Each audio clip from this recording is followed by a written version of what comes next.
Hello and welcome back to the discussion on graph algorithms.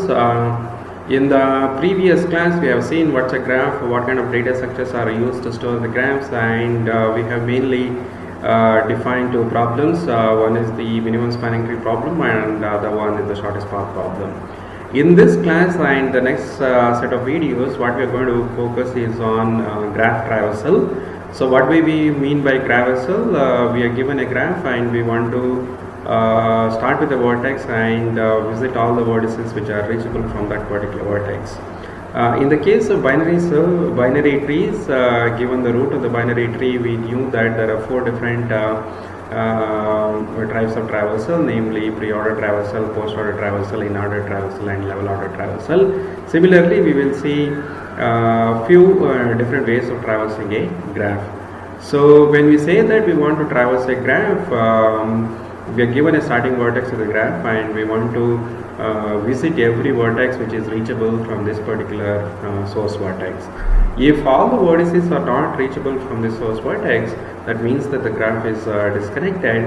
So we may have to apply the same, and your objective is to visit every node in the graph. Then you have to repeat this same algorithm on the connected components.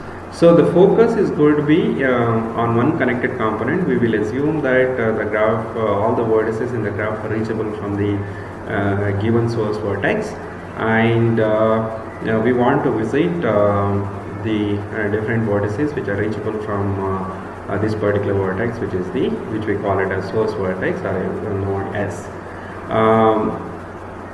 In this video, I will discuss a general framework for graph traversal using structure, and in the future videos, we are going to see that as and when you change the data structure, the same framework gives you different interesting algorithms. Let's get started and see what is the framework that we are going to use for graph traversal. Let me repeat, we are given a graph in the adjacency list representation and we are given a source vertex. Our objective is to visit all the nodes which are reachable from this particular vertex, source vertex S. The same algorithm will work for both directed and undirected graph. There is no distinction, because in order for these algorithms to work, the only thing that is required is the adjacency list representation of each of the nodes in the graph. So in this video, we are going to discuss graph traversal. What we are given is a source vertex and the adjacency list of the graph. Given this source vertex, we want to visit all the nodes that are reachable from the source vertex. And so for simplicity, we'll assume that all the nodes in the graph are reachable from the source vertex. So otherwise, we'll have to apply the same algorithm on each of these connected components. So here we are going to assume that we are given a source vertex and all the other vertices in the graph are reachable from the source vertex.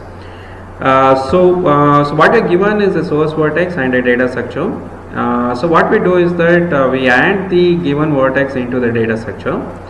So now, as long as since now one element is there in the data structure, as long as the data structure is not empty, if there is an element, there is a node in the data structure, we do the following. You delete one of the elements from the data structure. So what you're going to delete will depend on what is the data structure that you're going to use. For example, if you are using a minimum heap, then the element with the minimum priority will be deleted. If you are using a maximum heap, the element with the maximum heap will be deleted. If you are using a queue, then you know that the first in is the first one is the policy. The first who went into the data structure will come out. Whereas if you are using a stack, we know that last in is the first out. So the latest one that you added into the collection will be deleted if you are using a data structure. So which element will be deleted will depend on the data structure. So we will delete one element node from the data structure. When we delete a node from the data structure, what we look at is all the neighbors of this particular vertex that has been deleted. That means that you will look at all the edges which are outgoing from the vertex u. So you will be in particular looking at the edges of the kind u comma v. So how do you get this collection of vertices to be? For this, you have to just traverse the adjacency list adjacency list of the vertex u. So V is an element in the adjacency list of U. In other words, you look at all the outgoing edges from U and you look at the endpoint and ask the question, right? So the question is one of the following three should happen. The V should be there in the data structure, or the V was deleted sometimes during the execution of the algorithm, or V is not yet added into the collection. Okay, in each of these three cases we have to decide what to do with this vertex V. If V was deleted, then you do nothing, right? So if V was deleted at some particular point of time during the execution of the algorithm, then you do nothing. If V was not added into the data structure, then add V into the data structure. So if V is already there in the data structure, then we may have to update the node V in the data structure. So the update will depend on so what is the data structure that we want to use, and what is the data structure that we use, and what is the algorithm that we want to apply on this.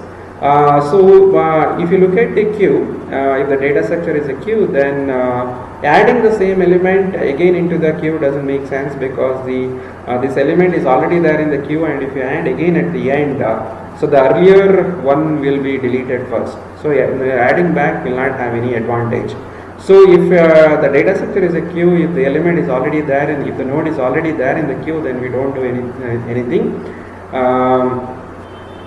If the data structure is a stack, that means that if the element is already there, adding that again will have an advantage, because we are going to pop the topmost element. So if you are going to add again, so earlier one doesn't matter, so what you added now will get the priority. So in the case of a stack, what we are going to do is that if the node is already there in the stack, we will again add into the stack. If the data structure is a priority queue, for example, if it's a minimum priority queue, then we will see if the priority of the element can be decreased. If it is possible to decrease the priority, then we will decrease the priority. In the case of maximum, we will see if the priority of the vertex V can be increased. If it can be increased, we will call the increase function. The summary is we start with the data structure, we add the first node S into the data structure. While there is an element in the data structure, what we are going to do is that we are going to delete an element from the data structure. We call that node as U. Then you consider the adjacency list of U. That means that you are going to consider all the edges, all the nodes in the adjacency list of U. That means that you are going to consider a edge of the type U comma V. So now if you look at the endpoint V and ask the question whether it was already deleted from the data structure at some point of time, if the element was already deleted at some point of time, then we are not going to add that into the collection, we will do nothing. If the node V was not added, then we will add that into the collection, and so if V is already there in the data structure, we will do some update. What update will you do will depend on the data structure that is under question mark, the data structure that we are using. So when we delete a node, so you know that every node is going to be deleted exactly once, and when you delete a node, we are going to consider all the edges which are outgoing from this particular vertex. So during the execution of the algorithm, every edge will be considered exactly once. So we will also use something called a pi function. So when V is added or updated, we will set pi of V to be U. In other words, we will use the terminology that V is being discovered by the vertex U. So for every vertex, when it's is either added or updated, we will update the pi of V to be U. So now, except for the first vertex, the collection pi of V comma V will be a valid edge in the graph. This collection of edges will form a tree, because there are exactly n minus 1 of them and all the nodes are connected. So this will form a tree. So we will call this as a tree associated with this traversal in future. So we will call this as a tree associated with this traversal. This traversal will depend on so what is the data structure that we are using. So in future what we're going to do is that we're going to play around with this data structure. Only thing that we have to decide is which data structure to use. We'll replace the data structure with some of the data structure that we have studied. So one is that we are going to use Q. If you use Q, what you're going to get is called breadth first search algorithm. In short, it's called BFS traversal. If you use a stack, then what we're going to get is the depth first search. In short, it's called DFS. Then if you use a minimum priority queue and update the priorities appropriately, you will get the Dijkstra's algorithm for finding the shortest path from the source vertex. Here the source vertex is important. If remember that the single source shortest path algorithm is you're given a source vertex and you want to find the shortest distances to all the other vertices in the graph. So the Dijkstra's algorithm is the one which solves this problem. So the S is the source vertex which is the input to the single source shortest path algorithm. And if you use priority queues, we're going to get Prim's algorithm for the minimum and maximum spanning tree. If you use the minimum spanning tree, then if you use the minimum priority queue, then you'll get and change the priorities appropriately. We will see the minimum spanning tree algorithm, and if you use the maximum spanning tree and update the priorities appropriately, you'll get the maximum spanning tree algorithm for the maximum spanning tree problem. So in the case of Prim's algorithm for the minimum spanning tree or the maximum spanning tree, you can start with any vertex in the graph because you want a minimum spanning tree. There is no source vertex, but you can start with any vertex.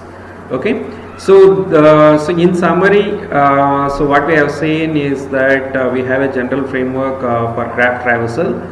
And in the future classes we are going to replace this general data structure with these specific data structures and get some interesting algorithms. So in this video we have seen a generic framework for graph traversal using a generic data structure. In the future classes what we are going to do is that we are going to replace the generic data structure with specific data structures like stacks, queues and priority queues, and see interesting algorithms on these graphs. Just to quickly recap, so what we have done is that given a data structure and a source vertex, the algorithm will visit all the vertices which are reachable from this particular vertex. If the entire graph is not reachable from the source vertex and if you want to visit every node in the graph, then we have to repeat this in each of these connected components. In each of these connected components, same algorithm will work. So in all future videos, we are going to assume that we are going to apply this on a connected component. So we, without loss of generality, will assume that all the vertices in the graph are reachable from the source vertex. So we'll immediately come back to the first example using a queue. The algorithm will be called as the breadth first search. Let's take a quick break and come back and see what's a breadth first search traversal on a graph.